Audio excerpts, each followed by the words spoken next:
Hello there, I'm Vine and this is Vine. Confused? Let me explain. In YouTube polls I asked half-jokingly if I should cover my main Stellaris build that I used to play for fun. And to be honest, I did not expect the yes answer to reach 98% of the votes. From that, I assume that you wanna know how the guy that makes Stellaris builds is actually playing the game. So, get some beverages and make yourself comfortable, because this one has not only a backstory, but also a vision. Starting from overview. Veteran players might recognize instantly what this empire is mechanically. And for all of you who are not veterans, this is an old-school Psionic Ascension Rush build from version 2.0. You see, my first run ever in Stellaris was with the United Nations of Earth. I literally bought this game to psionically ascend humanity so they can have magic powers. I succeeded with the ascension, but the Unbidden ate my empire and I lost. By the way, this was on cadet difficulty. So, what past Vine did? He got more experienced, properly researched bonuses on Game Wiki, and after some other default empire runs, decided that vanilla empires are bad and made his own. Now, after the years when I play on Commodore casually and on Grand Admiral for achievements, my empire looks like this. Backstory of the Vine is simple, with a little reference to my first run.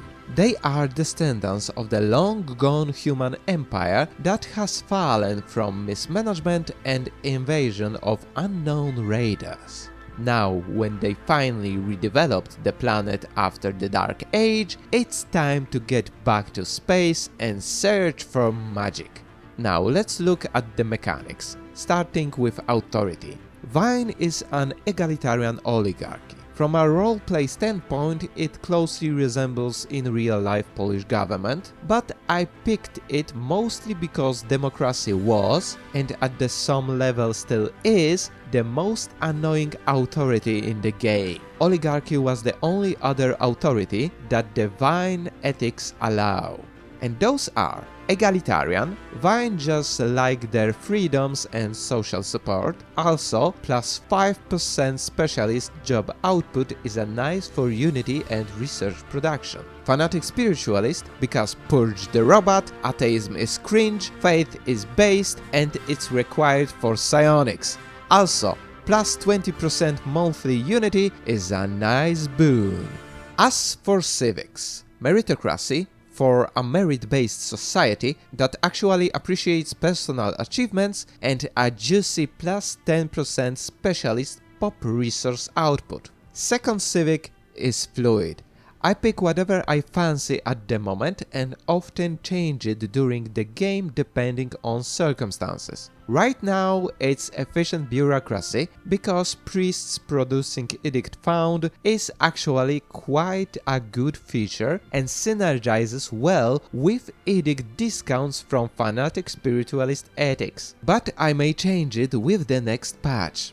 As an origin, I've picked Remnants. Very fitting origin to Vine backstory and very fitting to my playstyle, where I almost always make my capital an ecumenopolis. Next is species portrait. OG human portrait, the best human portrait there is. Also, I like the fact that Paradox gave us two options of human portraits and updated the vanilla human empires. This shows that Vine evolved into visually separate species but are still humans. And speaking of evolution, time for traits. Intelligent with traditional.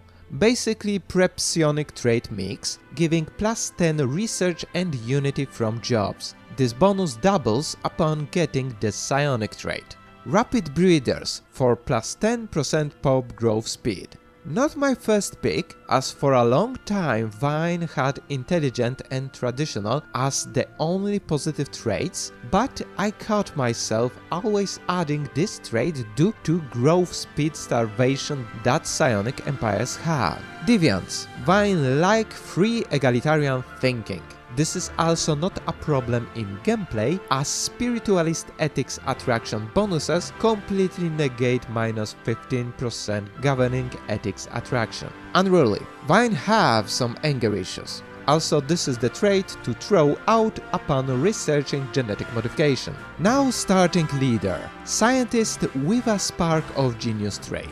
And a thing about the leader. I never put myself as character in game. Yes, my mark is everywhere here. Flag is clearly inspired by my avatar, Empire is named Vine, the planet is named Vine, species is named Vine, and the government head position is also named Vine. But meet Fausta Messiena, currently acting Vine, who just happened to win the SPQR Names RNG lottery. She has my blessing to rule my empire. Now, let's jump into the game and look at the options there. Traditionally in this segment we start with traditions. Discovery tree always first. Vine Unity income is quite good, so the only thing to rush here is technology. Since I lack materialist cheat codes, this tradition is my mechanical must-have. Doubling down on research bonuses with technological ascendancy ascension perk right after for 10% research speed.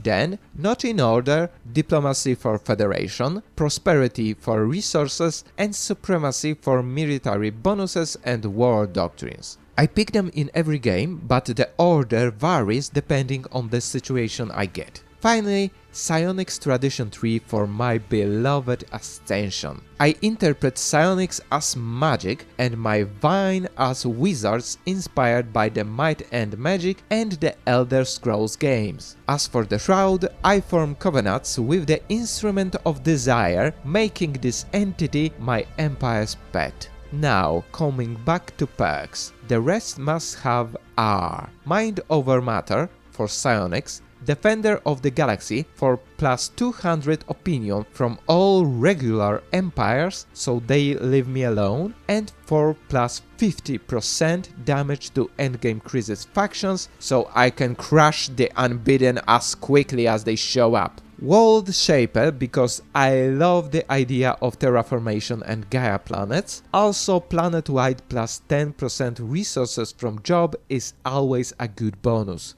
Galactic Wonders, I need my Dyson Sphere in the endgame.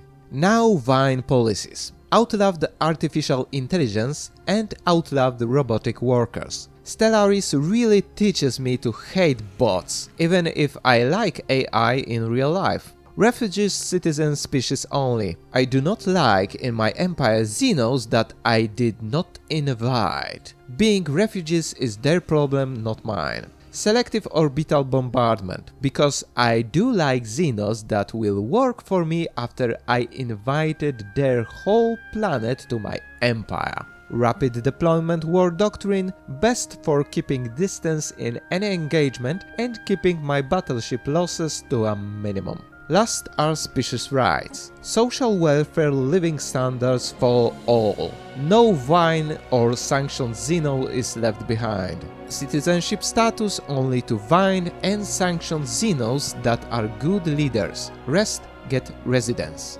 Unsanctioned Xenos are undesirables. Eat them out on sight, but do not kill them. Vine are not barbarians. Also, that's the default Xeno status for migration pacts, as with this, only the Vine and sanctioned Xenos will migrate in. Automatically sanctioned Xenos are the Lions from other Empire build that my friend made, Humans because of familiarity, and Rockets because in the past they helped greatly with Psionic Rush, so they are friends now.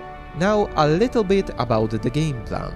I develop my capital to provide research, alloys and consumer goods, later upgrading the planet to Ecumenopolis. To support it I need at least 6 other colonies with 12 plus size. 2 generator plus research planets, 2 agriculture plus unity planets, and 2 mining plus refinery planets. All of them are named after cities and places in Poland or after places from Morrowind and Witcher games. If I get more Ecumenopoli, the number of colonies required to support it grows by 6 for every one of it. If I have no more planets or I need space bastions, I build habitat complexes and name them after maps from Might and Magic games. As for politics, I try to make a federation with my colors, get 2 good vassals and become a galactic custodian. Under ideal circumstances, getting all the galaxy under my wing. Then build myself at least 8 fleets with 1 Titan and 26 general battleships each and kill any galactic crisis with ×5 power. On ×10 or higher I need more specialized battleship designs in greater numbers. That's Divine gameplay. Now time for the evaluation. In multiplayer, it's fine.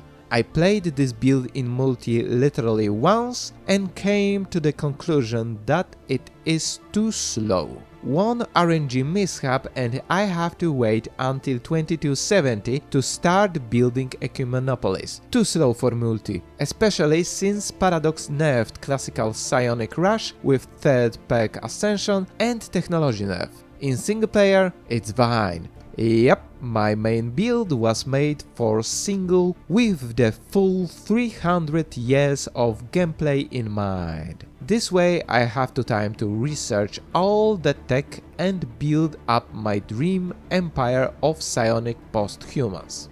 As for the roleplay, it's fine.